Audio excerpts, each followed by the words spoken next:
ہر قسم کے روحانی جسمانی مسائل اور وظائف کے لیے پیر اقبال قریشی چینل کو سبسکرائب کریں۔ نحمدہ ونصلی علی رسولہ الکریم، اما بعد فاعوذ باللہ من الشیطان الرجیم، بسم اللہ الرحمن الرحیم۔ جمعرات کا دن جو ہفتے میں بہت ہی اہمیت کا حامل سمجھا جاتا ہے، جمعہ کے بعد اس کو سب سے بہترین دن قرار دیا گیا۔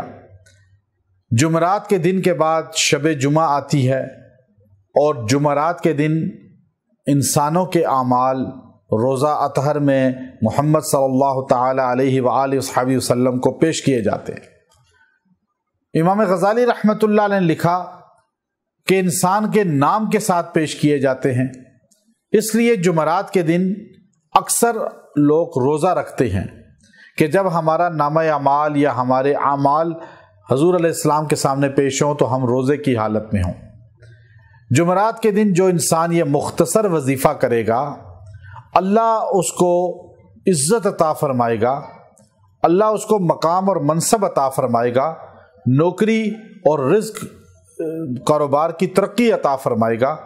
اگر کاروبار کمزور ہے مضبوط عطا فرمائے گا، کاروبار نہیں ہے تو کاروبار عطا فرمائے گا، اگر نوکری نہیں ہے نوکری عطا فرمائے گا، نوکری ہے تو ترقی عطا فرمائے گا۔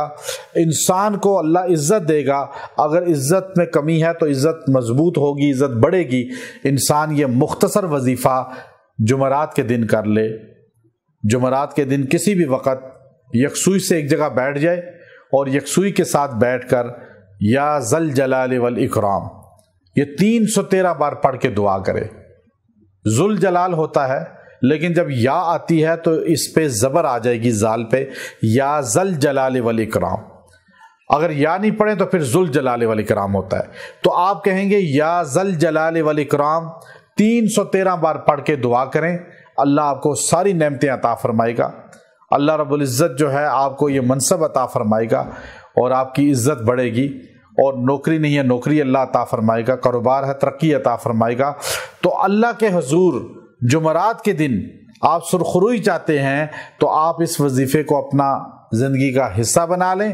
جمعرات کے دن مرد عورتیں اس وظیفے کو کریں، اس وظیفے کی بدولت انشاءاللہ آپ کا جو کام رک چکا ہے وہ ہونا شروع ہو جائے گا، اور اللہ تبارک و تعالی جو ہے آپ کو اس کا فیض عطا فرمائیں گے، اور آپ کے کام ہونا شروع ہو جائیں گے۔ جمعرات کے دن کو غفلت کے ساتھ نہ گزاریں، بلکہ اپنے اعمال کو نبی کریم علیہ الصلاۃ والسلام کی بارگاہ میں مزین کرا کے پیش کرائیں۔ وآخر دعوانا ان الحمد للہ رب العالمین۔